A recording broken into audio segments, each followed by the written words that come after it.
अस्सलाम वालेकुम दोस्तों, होम्योपैथिक डॉक्टर्स ट्रेनिंग एकेडमी की जानब से आप तमाम दोस्तों तलबा व तालबात को हम इस लेक्चर में खुश आमदीद कहते हैं। ईद के बाद ये हमारा पहला लेक्चर है। जैसे कि हमारे लेक्चर्स की सीरीज़ चल रही हैं, उसमें हम होम्योपैथिक तलबा व तालबात के लिए होम्योपैथिक फर्स्ट ईयर से फोर्थ ईयर तक तमाम स्टूडेंट्स के लिए हम तमाम सब्जेक्ट्स पे काम कर रहे हैं। Anatomy, physiology, pathology, gynaecology, philosophy. इसी तरीके से आज जो हमने आप दोस्तों के लिए एक टॉपिक का अरेंज किया है, उसको हम हेयरिंग लॉ ऑफ क्योर और हेयरिंग डायरेक्शन ऑफ क्योर के नाम से जानते हैं। इसमें बहुत सी पेचीदगियाँ हैं। हम क्लिनिक पे अक्सर औकात इस हेयरिंग के कानून को इग्नोर कर जाते हैं, पस्से पुश डाल देते हैं।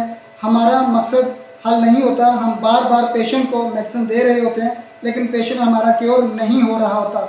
हमें असल में समझ नहीं आ रही होती कि हमारा कानूनी तौर पर और हमारी होम्योपैथी जो है, हमारी होम्योपैथिक मेडिसिन जो है, उसकी क्या डायरेक्शन ठीक है। बाज़ दफ़ा हम पोटेंसी भी ठीक दे रहे होते हैं, केस टेकिंग में भी कुछ बेहतरी हो रही होती है, लेकिन हमारी पोटेंसी किस तरीके से, या हम जो पेशेंट्स को वॉच कर रहे हैं, फॉलो अप में देख रहे हैं, तो फॉलो अप में देखते हुए हम अलामात को कैसे दे रहे हैं। क्या जो हमने पहले उसकी केस टेकिंग की थी, अब वो दोबारा जब हमारे पास आता है तो हम उसकी नेक्स्ट प्रेस्क्रिप्शन की तरफ चलते हैं या नेक्स्ट हम केस टेकिंग की तरफ चलते हैं, तो उसमें क्या क्या पेचीदगियाँ आती हैं, हम उनको इग्नोर कर जाते हैं। वो डॉक्टर हेयरिंग के लॉ ऑफ क्योर में या डायरेक्शन ऑफ क्योर को पढ़ने के बाद हमें अच्छे तरीके से समझ आती हैं कि ये भी एक अच्छी खासी साइंस है, थ्योरी है, जिसके हवाले से इलाज मुमकिन होता है और अलामात जो हैं वो अपनी एक ख़ास तरतीब से जिस्म से बाहर जाती हैं। ज़ाहिर बात है, जब अलामात जिस्म के अंदर आती हैं तो उनका कोई वे होता है, कोई प्रोसेस होता है। इसी तरीके से अलामात जब जिस्म से ख़त्म होंगी या डिसअपीयर होंगी तो उनका भी एक वे होगा, उनका भी एक प्रोसेस होगा। तो आज हम हेयरिंग का लॉ ऑफ क्योर जो है या डायरेक्शन ऑफ क्योर पे बात करेंगे, और इसमें हम फर्स्ट ईयर से फोर्थ ईयर के स्टूडेंट्स के लिए ख़ास काविश के साथ, ख़ास मेहनत के साथ इसको बनाया गया। और हमने इसमें एक जो चीज़ शामिल की है वो इसका साइंटिफिक अप्रोच भी है।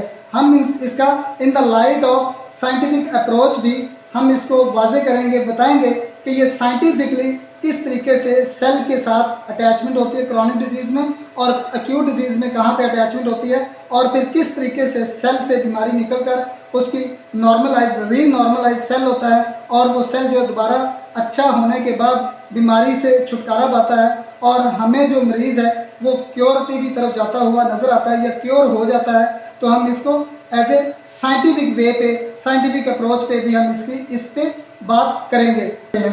तो शुरू करते हैं अपना lecture, Hering law of cure और हेयरिंग डायरेक्शन ऑफ क्योर।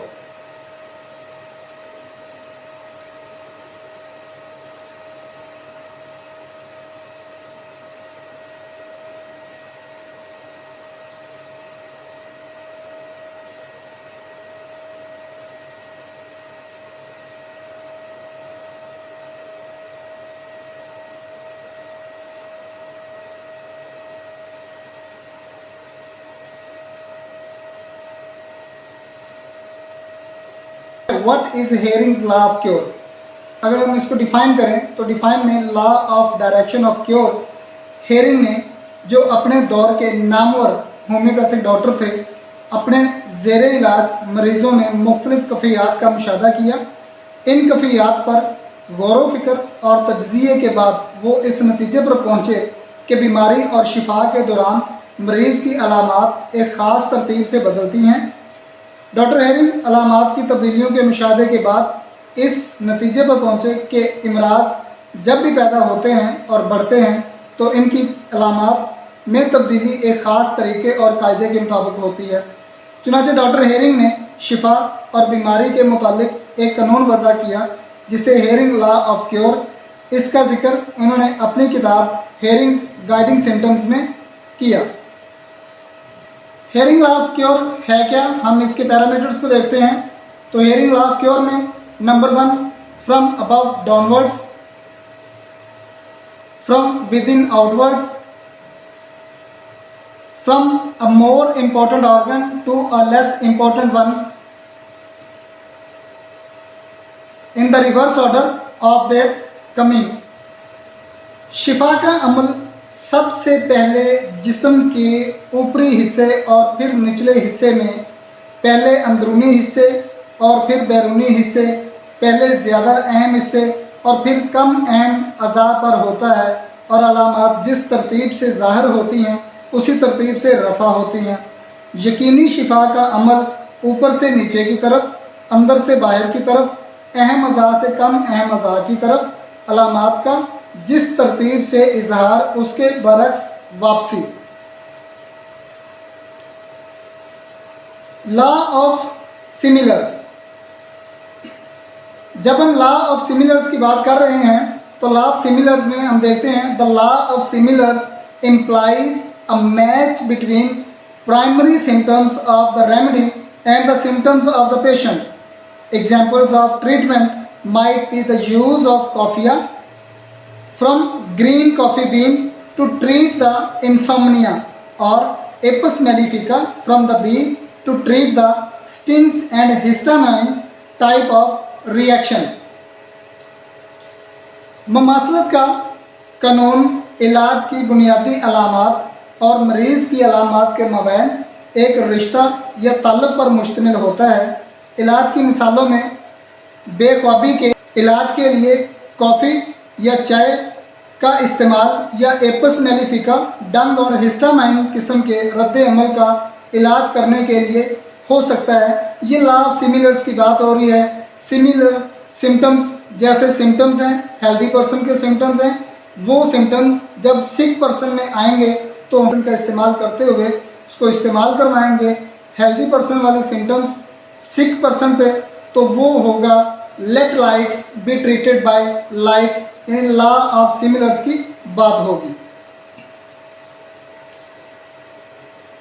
जो हमारे पास पैरामीटर्स आए हैं जिसमें से हमने 4 कुलियात को देखा। डॉक्टर हेरिंग ने जो हमें 4 कुलियात दिए, उन कुलियात को देखते हुए सबसे पहला कुलिया जो हम देखते हैं हेरिंग के लॉ ऑफ क्योर में, फ्रॉम अबव डाउनवर्ड।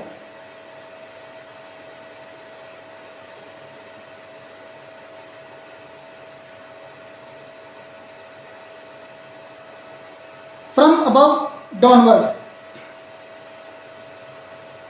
जब हम ऊपर से नीचे की बात कर रहे हैं, ऊपर से नीचे की अलामात आना ये शिफा याबी की तरफ एक अहम कदम होता है।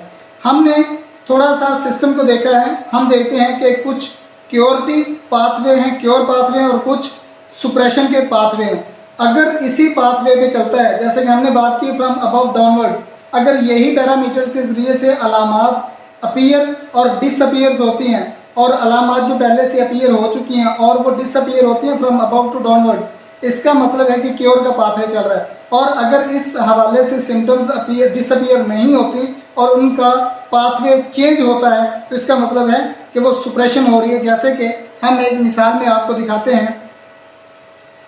ये देखें, ये हमने देखा कि अगर मिसाल के तौर पे अगर हमारे पास कोई एक ऐसा पेशेंट आ जाता है जिसको हमने बात की है, जो पहले हम बात कर रहे हैं कि अलामात का ऊपर से नीचे की तरफ गायब होना, इसका क्या मतलब क्या है कि जब मरीज़ को मुमासल दवा दी जाती है तो जिस्म से अलामात इसी तरह ख़त्म होना शुरू होंगी, ऊपर से नीचे की तरफ अलामात जाएंगी। तो ये क्योरिटी का डॉक्टर हेरी के लॉ ऑफ क्योर के हवाले, डायरेक्शन ऑफ क्योर के हवाले से एक अच्छा कदम होगा।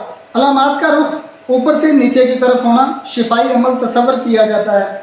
मसलन अगर किसी दिमागी मरीज़ की ज़हनी अलामात में बेहतरी आना शुरू हो जाए, लेकिन उसे हाजमा की कोई तकलीफ़ शुरू हो जाए, या किसी दिल के मरीज़ की दिल की कोई तकलीफ़ ख़त्म हो जाए और घुटनों के जोड़ों का दर्द शुरू हो जाए, तो उसे मुआलज अच्छी अलामत समझेगा, क्योंकि मरीज़ शिफाई अमल के नतीजे में इन तकलीफ़ से भी निजात पाकर सेहतयाब हो जाएगा। जैसे कि हम बात कर रहे हैं यहाँ पे, अगर कोई मेंटली प्रॉब्लम का पेशेंट है तो अगर हम उसको मेडिसिन दें तो क्योरिटी का साइन हमें ये मिलेगा कि उसके क्योर पाथवे हमें ये मिलेंगे कि उसके स्टमक में प्रॉब्लम आ सकती है, स्मॉल इंटेस्टाइन में प्रॉब्लम आ सकती है, लार्ज इंटेस्टाइन में प्रॉब्लम आ सकती है।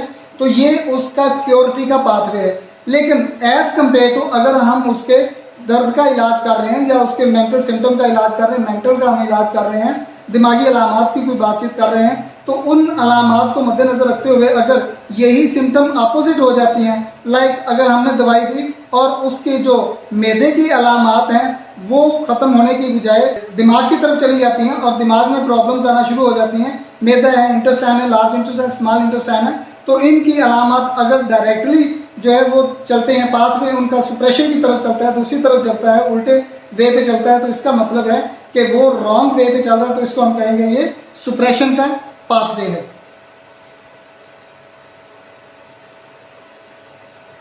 इसी तरह एक मरीज को उसकी एनाटॉमिकल पोजीशन में खड़ा करें, यानी जिस्म खड़ा, सर ऊपर की जानब, आंखें सामने देखती हूँ, हाथ सामने की तरफ और बाजू जिस्म के साथ लटके हुए हों। सेहत की इब्तदा पहले सर से होती है, फिर गर्दन, जौ, सीना, शिकम, हाथ, कमर, कूल्हे, रानों, पाँव के तलवों और आखिर में पाँव की उंगलियों तक पहुंच जाती है।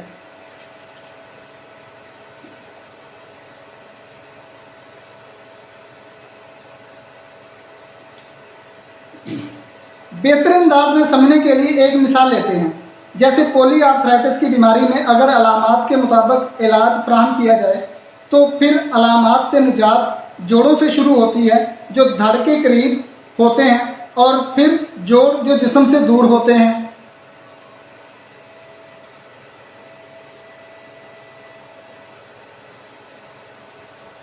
डॉक्टर हेरिंग का नेक्स्ट जो वे था वो था from within outwards. From with in outward से मुराद क्या ली गई कि मर्ज अंदर से बाहर की तरफ आए।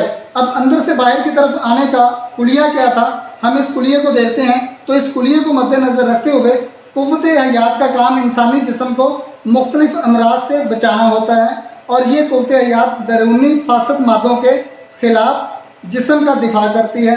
जब कोई बीमारी इस पर हमला अवर होती है या होने की कोशिश करती है तो ये इसको बाहर धकेलने की कोशिश करती है। शिफा के सिलसिले में डॉक्टर हेरिंग ने यह नज़रिया पेश किया है कि जब कभी भी शिफाई अमल शुरू होता है, अलामात जिस्म के अंदरूनी हिस्सों को छोड़ने के बाद बैरूनी हिस्सों पर मुंतकिल हो जाती हैं और यहाँ से शिफा का अमल शुरू होता है।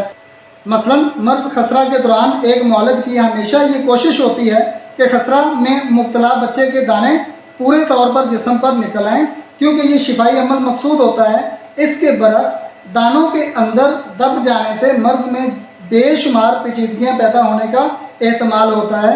इसके बरक्स जल्दी इमराज के दब जाने से दमा हो जाता है और होम्योपैथ के अलावा बाकी मौलज जल्दी इमराज का बैरूनी इलाज करके मर्ज दबा देते हैं, जिसकी वजह से मरीज़ किसी पेचीदा अंदरूनी मर्ज में मुब्तला हो जाता है। अब हम देखते हैं यहाँ पे एक जो नॉर्मल बच्चा है, अगर हम उसका पाथवे देखें तो इस पाथवे को हम देखते हैं क्योर का पाथवे, तो क्योर के पाथवे में इस बच्चे के जिस्म में अगर ये मीजल इसमें अटैक करती है, मीजल का मर्ज आता है, तो ये मीजल का मर्ज पूरे जिस्म पे दाने इसके उबार आना चाहिए। अगर ये नहीं आता तो इसका मतलब क्या है कि रॉन्ग पाथवे पे चलेगा, उसके दाने जो है वो अपीयर नहीं हो रहे और हम उसको सुप्रेस कर रहे हैं बार बार, तो ये वो क्या होगा, वो सुप्रेशन का पाथवे होगा, रॉन्ग पाथवे होगा और ये पाथवे बच्चे के अंदर बहुत सी पेचीदगियाँ पैदा करता है। होम्योपैथिक फलसफा के मुताबिक सबसे पहले कुव्वत हयात मुतासर होती है, इसके बाद अलामात पैदा होती हैं। बीमारी की अलामतें अंदरूनी तौर पर तबाहशुदा कुव्वत हयात की ज़ाहिरी शक्ल की अक्कासी करती हैं। लिहाजा मरीज़ दवाई लेने के बाद जिस्मानी शिकायत के बावजूद अपने अंदरूनी जिस्म में बेहतरी महसूस करते हैं। मिसाल के तौर पर अगर कोई मरीज़ जो सांस और जल्द की बीमारियों में मुब्तला है तो वो होम्योपैथिक तरीका इलाज इस्तेमाल करता है, जिससे उसकी सांस की अलामत पहले गायब हो जाती हैं और बाद में जल्दी अलामत गायब हो जाएंगी, जो कि विद इन आउटवर्ड बात होगी, अंदर से बाहर की तरफ मर्ज जो है निकलेगा तो वो क्योर पी का पाथवे होगा। ये आज हम जो बात कर रहे हैं साइंटिफिक वे के हवाले से हम बात कर रहे हैं, ताकि हम डॉक्टर हेरिंग का law of cure, direction of cure भी ध्यान किया जाए और ये जो इसी डायरेक्शन ऑफ क्योर के थ्रू से हमारे पास जो साइंटिफिक वे मिलता है हम उसको भी अप्रोच करें कि ये किस तरीके से हो सकता है और किस तरीके से होता है, हम उस पर भी ज़रा ग्रिप हासिल कर सकें। इंसानी जिस्म के मुताल्लिक़ कानून कुदरत मरकज़ ग्रेज है। फितरत ये चाहती है कि जहरीला मादा अंदर से निकल कर बाहर चला जाए, ताकि अहम अज़ा यानी दिल, दिमाग, गुर्दा, फेफड़ा और पित्ता तबाही और बर्बादी से बच जाएं। होम्योपैथिक अद्वियात का भी यही मकसद है कि जहरीले मादे को खींचकर अंदर से बाहर की तरफ फेंक दिया जाए, ताकि जहरीला मादा जो बीमारी का सबब था वो निकल जाए और जिस्म सेहतमंद हो जाए। होम्योपैथिक तरीका इलाज के अलावा दूसरे मुरवजा इलाज मसलन एलोपैथी, तिब और आयुर्वेदिक वगैरह में कुदरत के कवानीन के खिलाफ अमल होता है। होम्योपैथी में दवा का मकसद जहरीले मादे को जिस्म के अंदर से निकाल कर बाहर फेंकना होता है, लेकिन दूसरे तरीका इलाज में अद्वियात जहरीले मादे को बाहर से अंदर दाखिल करती रहती हैं। जिस वक्त बैरूनी अद्वियात इस्तेमाल की जाती हैं उस वक्त इलाज बजाय शिफा देने के जहरीले मादे को अंदर की तरफ वापस धकेल देते हैं। सेहत और जिस्म की तबाही हो जाती है, मसलन पागलपन, फालज और ब्लड कैंसर वगैरह जैसी बीमारियां पैदा हो जाती हैं और ऐसे ही गलत तरीका इलाज से खतरनाक बीमारियां जन्म लेती हैं। डॉक्टर हेरिंग की थर्ड डायरेक्शन ऑफ क्योर की जो बात करें तो हम थर्ड डायरेक्शन ऑफ क्योर की बात करते हैं, from a more important organ to a less important one.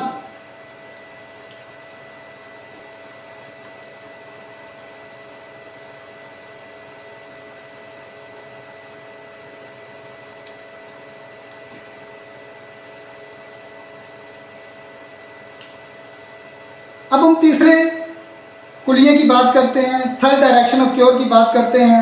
जब थर्ड डायरेक्शन ऑफ क्योर की बात करते हैं, more important to less important organ की तरफ की बात करते हैं, तो ये क्योरिटी का एक पाथवे है। लाइक अगर हम बात करें कि दिल की तकलीफ कम हो जाएगी और उसमें अगर स्प्लीन की कोई तकलीफ शुरू होती है तो इसका मतलब है कि हार्ट हमारा इम्पोर्टेंट ऑर्गन है और लेस इम्पोर्टेंट ऑर्गन की तरफ हमारा मर्ज चला गया, इसका मतलब है कि ये क्योरिटी का पाथवे है। अगर हम ये देखें और इसी तरीके से अगर वही प्रोसेस अपोजिट साइड पे चलता है तो अपोजिट साइड से हमें जब ये पाथवे मिलेगा तो ये सुप्रेशन का पाथवे है, ये रॉन्ग पाथवे होगा। अब यहाँ हम बेहतर तौर पर समझ सकते हैं कि बीमारी कम अहम अज़ा से ज़्यादा अहम अज़ा तक बढ़ जाती है, यानी कि बीमारी जब भी बढ़ेगी वो कम अहम अज़ा से ज़्यादा अहम अज़ा की तरफ सफ़र करेगी, ज़्यादा अहम अज़ा की तरफ ट्रैवल करेगी और इलाज ज़्यादा अहम अज़ा से कम अहम अज़ा की तरफ अलामात के मुंतकिल होने के अमल पर मुनहसर होता है।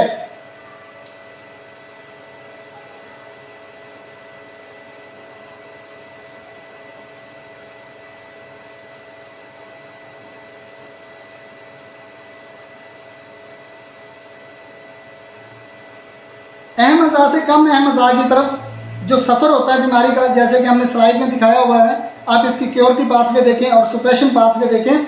द अहम अज़ा से कम अहम अज़ा की तरफ डॉक्टर हेरिंग का कहना है कि इलाज के दौरान जब मरीज़ में शिफाई अमल शुरू होता है तो अलामात जिस्म के अहम हिस्सों को छोड़कर उसके कम अहम हिस्सों की तरफ मुंतकिल हो जाती है।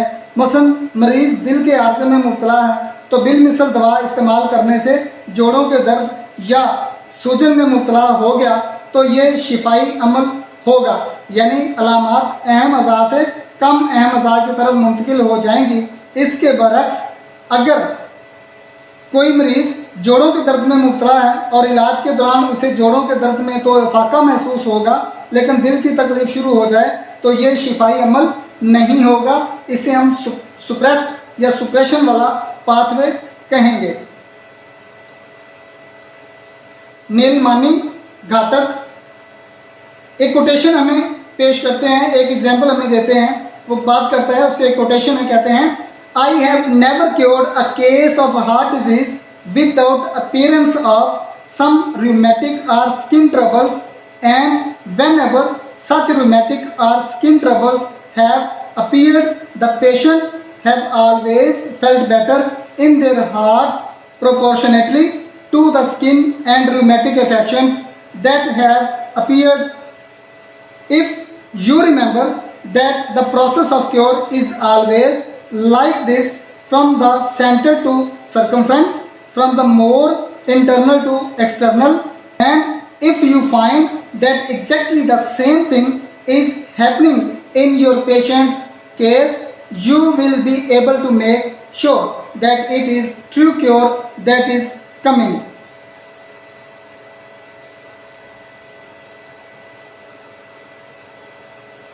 इसी हवाले से हमें डॉक्टर जेटी कैंट साहब का भी एक हवाला मिलता है। डॉक्टर जेटी कैंट साहब कहते हैं कि जब इन्होंने भी यही जो कुलिया इस्तेमाल किया, more important organ to less important organ की बात करते हैं, तो इसमें थर्ड जो डायरेक्शन ऑफ क्योर है उसकी बात करते हैं, तो डॉक्टर कैंट भी बात करते हैं। वो बताते हैं हमें, कहते हैं इन अ पर्सन, उनकी एक कोटेशन है जो वो बयान करते हैं, कहते हैं in a person suffering from angina pectoris the appearance of swelling and erythema on the chest is a good sign for it shows the disease is moving toward the circumference.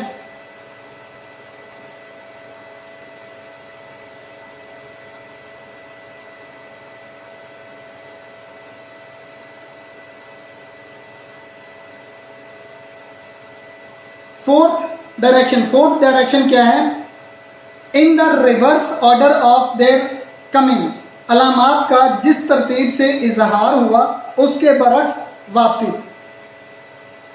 एक खसरे की बीमारी के तज्जिया से मालूम हुआ कि इस बीमारी की अलामात कुछ इस तरह से वाक़या होती हैं कि पहले बुखार होता है, उसके बाद गले में खराबी पैदा होती है, फिर खांसी होती है और सबसे आखिर में सुर्ख बारीक दाने निकल आते हैं। अगर होम्योपैथिक असूल इलाज बिल मिसल की बुनियाद पर इसका इलाज किया जाए तो बीमारी सेहत में तब्दील हो जाएगी और अलामात कुछ इस तरह से गायब होंगी कि सबसे आखिर में सुर्ख बारीक दाने गायब होंगे, फिर इसके बाद खांसी गायब होगी, फिर गले की तकलीफ ख़त्म होगी और सबसे आखिर में बुखार भी गायब हो जाएगा। अगर अलामात इस तरतीब में गायब ना हों तो डॉक्टर को चाहिए कि वो गौर करे कि इस मरीज़ के इलाज में ख़राबी कहाँ पर है, दवा के इंतखाब में गलती है या दवा के देने में कोई गलती है, क्योंकि अलामात का गायब होना गैर फितरी तौर पर हो रहा है। ऐसी बीमारी में और इसके इलाज में अगर फितरी तौर पर अलामात गायब होना शुरू हो जाएं तो बीमारी की हालत और ज़्यादा ख़राब हो जाने की कैफियत पैदा हो रही है, पेचीदगियाँ इलाज के दौरान पैदा हो रही हैं और मरीज़ की जान को भी ख़तरा पैदा हो रहा है। दवाओं की आजमाइश के दौरान मसनूई बीमारियों ने भी अलामात का इजहार कुदरती इमराज की तरह किया है। दवाएं इसी तरह अमल करती हैं जैसे गैर मुतवाज़न क़ुव्वत हयात का कुदरती अमल होता है। जब प्रूविंग का असर ज़ायल होना शुरू होता है तो अलामात बिल्कुल इसी तरह ठीक होना शुरू होती हैं जैसा कि कुदरती इमराज में दवा और मर्ज़ की क़ुव्वत हयात पर असर एक ही फितरी असूल के तहत होता है। डॉक्टर हेरी के कानून के मुताबिक होता है। मिसाल के तौर पर एक मरीज़ की हिस्ट्री लेने से पता चलता है कि वो 5 साल से खूनी बवासीर और 2 साल से फेफड़े की नालियों के दमा में मुब्तला है। अब बिल मिसल दवा तजवीज़ करने के बाद पहले ब्रोंकियल दमा की अलामात और फिर खूनी बवासीर की अलामात ख़त्म हो जाएंगी, तो इसे हम कहेंगे इन the reverse order of their coming.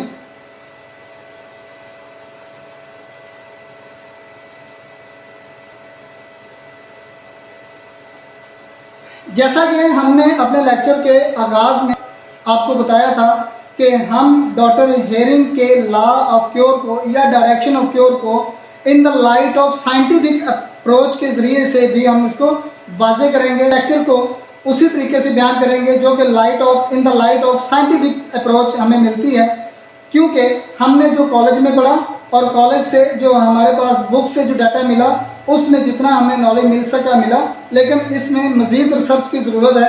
तो हम बात करते हैं हेरिंग के डायरेक्शन ऑफ क्योर में in the light of scientific approach.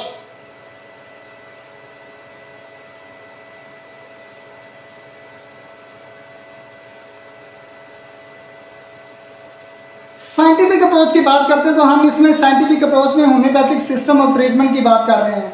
अब हम action of homeopathic potencies in chronic diseases, अब क्रॉनिक डिजीजेज के अंदर हम इसका डॉक्टर हेरिंग के लॉ की इम्प्लीमेंटेशन करते हैं। तो इम्प्लीमेंट करते हुए हम ये देखते हैं कि एक जो नॉर्मल सेल पड़ा हुआ है उस नॉर्मल सेल के ऊपर म्यूटाजेनिक एजेंट्स असरअंदाज होते हैं। जब ये म्यूटाजेनिक एजेंट्स असरअंदाज होते हैं तो इनके असरअंदाज होने के बाद सेल के अंदर म्यूटेशन पैदा होती है। ये सेल म्यूटेशन करता करता इस सेल ने म्यूटेशन की, फिर ये सेल म्यूटेशन करता हुआ एक बिनाइन स्टेज से पैदा हो जाती है। म्यूटेशन चलते हुए 1, 2, 3, 4 प्रोसेस में चला तो बेनाइन स्टेज पैदा होगी, यानी कि अभी खतरे वाली हालत नहीं है लेकिन एक हालत पैदा होगी। इसके बाद जब यही बेनाइन स्टेज होती है तो ये टूवर्ड करती है मैलिग्नेंट स्टेज, पेचीदगी की तरफ चलती है। लेकिन जब यहाँ पे मैलिग्नेंट स्टेज की तरफ जाती है तो हम उसमें होम्योपैथिक ट्रीटमेंट करते हैं, होम्योपैथिक सिस्टम को लेकर चलते हैं। तो उस होम्योपैथिक सिस्टम के ज़रिए से जहाँ पे प्रोग्रेशन पीरियड चल रहा था, म्यूटेशन हो रही थी, उसी म्यूटेशन में क्या होता है, रिवर्स म्यूटेशन होती है। अब रिवर्स म्यूटेशन क्या है, उसमें रिग्रेशन पीरियड शुरू होता है। वो रिवर्स म्यूटेशन उसी तरीके से जैसे म्यूटेशन हुई थी, इसी तरीके से होम्योपैथिकली मेडिसिन इस्तेमाल करने के बाद रिवर्स म्यूटेशन हुई। इसी तरीके से जब म्यूटेशन होती गई, होने के बाद सेल जो है वो रीनॉर्मलाइज हो गया, यानी कि जैसा पहले था उसी तरीके से रीनॉर्मलाइज हो गया। सेल के रीनॉर्मलाइज होने के बाद जो सेल के ऊपर जेनेटिक डिफेक्ट्स था वो रिमूव हो गया। तो इस तरीके से हेरिंग का लॉ ऑफ क्योर के मुताबिक था, डायरेक्शन ऑफ क्योर के मुताबिक था। डिजीज के अंदर से जो चीज़ निकली है, इंपॉर्टेंट ऑर्गन से निकली है, या जो जिसकी हम बात करते हैं कि इन द रिवर्स ऑर्डर की बात करते हैं, तो ये रिवर्स ऑर्डर की बात है। ये जो साइंटिफिकली हम बात कर रहे हैं कि म्यूटेशन होती है नॉर्मल सेल में, म्यूटेशन का जो प्रोग्रेशन पीरियड है, प्रोग्रेशन के बाद बिनाइन स्टेज बनी, बिनाइन स्टेज के बाद जो है malignant stage I, malignant stage के बाद मेडिसिन इस्तेमाल की, मेडिसिन इस्तेमाल करने के बाद उसका रिवर्स म्यूटेशन आया। रिवर्स म्यूटेशन जब आता है तो उसमें रीग्रेशन पीरियड आता है। रीग्रेशन में आके फिर सेल जब वो रीनॉर्मलाइज होता है, रीनॉर्मलाइज होने के बाद जेनेटिक डिफेक्ट्स जो होते हैं वो रिमूव हो जाते हैं और क्रोनिक डिजीज जो है वो शिफा की तरफ हमकिनार हो जाती है और शिफा उसको मिल जाती है। यहाँ पे एक बात की हमने, हम बात को बताते चलें, जो हो सकता है कि स्टूडेंट ना पूछे या हमारे दोस्त अब आप ना पूछे, तो हम यहाँ पे बताना चाहते हैं ये म्यूटाजेनिक एजेंट्स होते क्या हैं। अब अगर म्यूटाजेनिक एजेंट्स की बात करें तो ये म्यूटाजेनिक एजेंट्स इंसान के ऊपर जो असरअंदाज हो रहे हैं, जो इस पर काम कर रहे होते हैं, आप इनको ज़रा देख सकते हैं। म्यूटाजेनिक एजेंट्स होते क्या हैं? सबसे पहले अगर हम बात करें तो होते ही है जैसे कि वेनिगर, एस्टिक एसिड है, मेथीन सीवर गैस है, आर्सेनिक पॉइजन है, कार्बन मोनोऑक्साइड है, मेथनॉल है, इसी तरीके से पेंट है, इसी तरीके से ब्यूटेन्स है, लाइटर फ्लूइड है, इसी तरीके से हमारे पास जो कैडमियम है, ठीक है, बैटरीज चलती हैं, इसी तरीके से ये सारे जितने स्टेरिक एसिड्स हैं, ये कैंडल वैक्स है। तो ये क्या है, ये हमारे पास म्यूटाजेनिक एजेंट्स हैं। ये म्यूटाजेनिक एजेंट्स क्या करते हैं, जेनेटिक्स में म्यूटाजेनिक एक ऐसा जिस्मानी या कीमियाई एजेंट होता है जो किसी हयातियात के जीनियाती मवाद आमतौर पर डीएनए को तब्दील करने की सलाहियत रखता है और कुदरती पस मंज़र के पेश नज़र एक हद से ज़्यादा तगय्युरात पैदा करके इनकी तादाद को बढ़ा देता है। तो ये म्यूटाजेनिक एजेंट म्यूटेशन का प्रोसेस लेकर चलता है। मज़ीद ये कि पुराने केसेस में बीमारी की अलामात उल्ट तरतीब में ज़ाहिर होने की वजह से ठीक होने के लिए जानी जाती हैं। आखिरी अलामात सबसे पहले दूर हो जाएंगी, पुरानी अलामात उल्ट तरतीब में आ जाएंगी और इसी उल्टी तरतीब में ज़ाहिर होंगी। जहां पुरानी अलामात वापस नहीं आती वहां ये कहा जा सकता है कि शिफा का अमल रुक गया है और बीमारी ठीक नहीं हो रही और यकीनी शिफा मुमकिन नहीं रही। लिहाजा ये अंदाज़ा लगाया जा सकता है कि होम्योपैथिक तकलील शुदा दवाएँ अपनी हल्की आइसोटॉपिक फॉर्म में होने की वजह से क्रोमोसोम में घुसने और जीनियाती नकाइस की इस्लाह के लिए अपने कीमियाई असरात को बढ़ाने के काबिल होती हैं।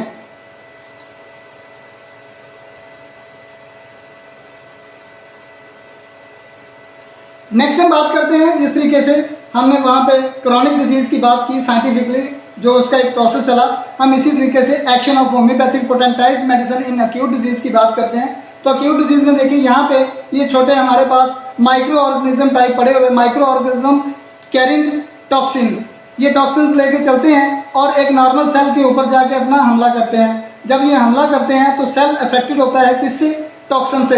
जब ये टॉक्सिन से अफेक्टेड हो जाता है तो फिर हाईली स्पेसिफिक जो एंटीजन होते हैं, जो जिसको टॉक्सिन्स हम कहते हैं, लाइक इन्फॉर्मेशन टाइप होते हैं, तो उस पर जब हमारी एक specific stimuli caused by homeopathic potency, हम एक ख़ास तरीके का मुतहरिक पैदा करते हैं, तहरीक पैदा करते हैं अपनी होम्योपैथिक मेडिसिन से, तो वो क्या करती है, एक स्पेसिफिक एंटीबॉडीज़ फॉर्म कर देती हैं।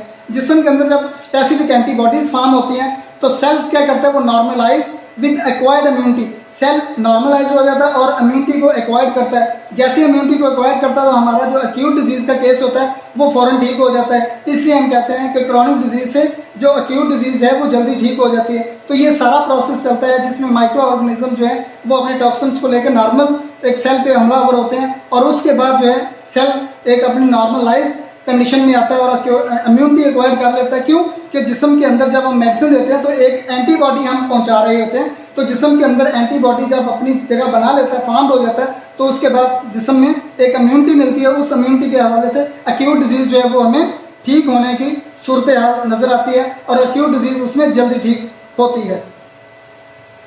इसी तरह जैसे एक्यूट केसेस में एंटीजेंस की तरह काम करते हुए जिस्म में मौजूद एंटीबॉडीज़ जिस्म को मुदाफ़ती रद्द अमल की तरह मसनूई तौर पर मुतहरक करती हैं, जिनकी एक मखसूस सिमत होती है जो कि बीमारियों का फौरी इलाज करने में मददगार होती हैं।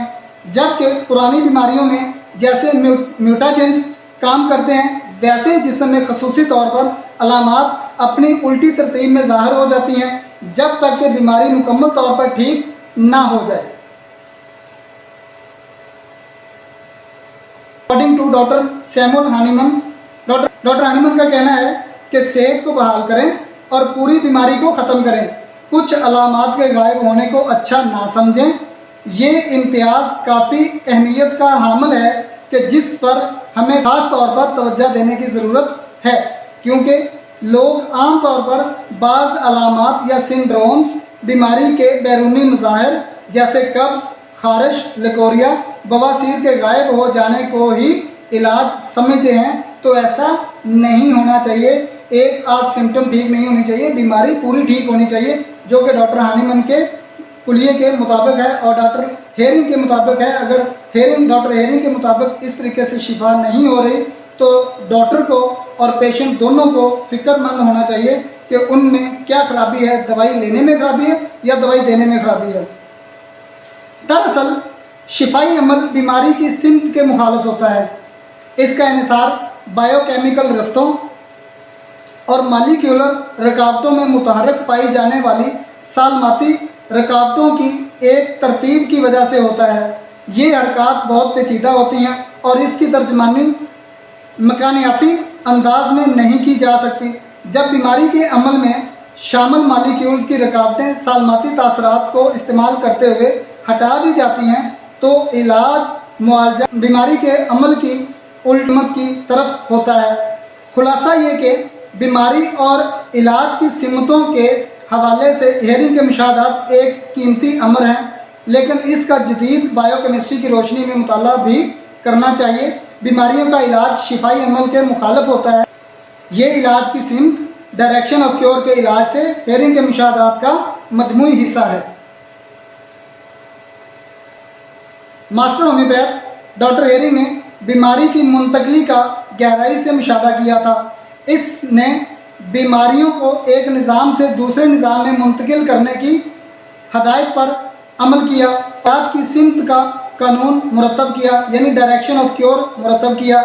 इसका मतलब यह है कि अगर अलामात हेरिंग की बताई हुई सिमतों की तरफ कानून के मुताबिक चल रही हैं तो मरीज़ इलाज की तरफ बढ़ रहा है, लेकिन अगर अलामात मुखालिफ सिमत में जा रही हैं, यानी नीचे से ऊपर की तरफ या बाहर से अंदर की तरफ, तो इसका मतलब यह है कि मर्ज पेचीदा हो रहा है या दब रहा है। जैसे कि बात करते हैं डाउनवर्ड्स क्योर होगी और अपवर्ड्स सुप्रेशन होगी।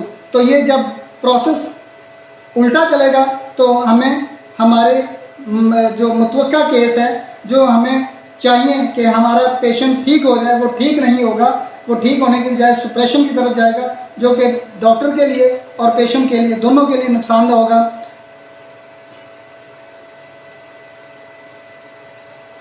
Thank you very much.